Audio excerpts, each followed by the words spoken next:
Sa unang tingin, ito ay isang karaniwang lungsod. May mga gusali, sasakyan at ingay ng pang-araw-araw na buhay.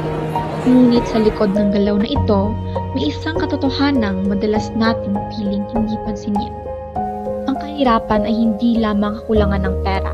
Ito ay kakulangan ng pagkakataon, kakulangan ng sapat na serbisyong dapat sana'y karapatan ng bawat Pilipino sa kalusugan, edukasyon at desenteng trabaho.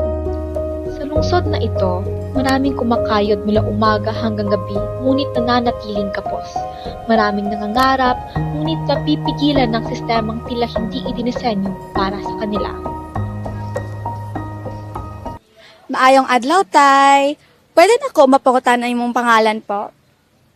Antolin Pasig, Pila na po din mong edad po? 60 na. Sa imong pagpamaligya og prutas kada adlaw, pila po ang imong kita? Pareha man. Naisahay nga. Pagsok ang hanin, napoy sa hining nga, labi na og ulan. Makaingon ka tay nga sakto na ni imong kita sa pangadlaw-adlaw nga panginahanglanon ninyo sa imuha ug sa imong pamilya? Sa kaluoy sa Ginoo, pan man po usahay, apike mi nga, gamay ra kita, maka utang po mi usahay. Amo na kong hinahinayang bayad.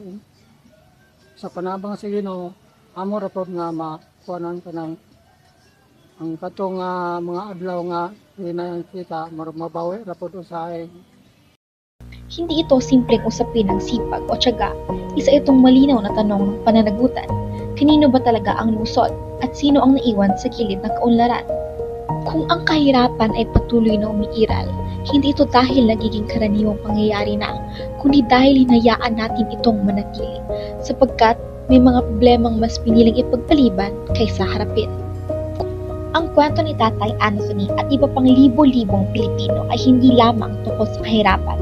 Ito ay kwento ng isang lungsod at ng mga desisyong humuhubog sa kinabukasan nito. Nagsisilbi ang kanilang sitwasyon bilang paalala na ang tunay na kaunlaran ay hindi nasusukat sa taas ng gusali o sa kagandahan ng tanawin makikita sa kanilang syudad, kundi sa kalidad ng buhay ng bawat mamamayan. Hanggat may mga tinig na hindi naririnig, ang kwentong ito ay magpapatuloy at ang tanong ay nananatili.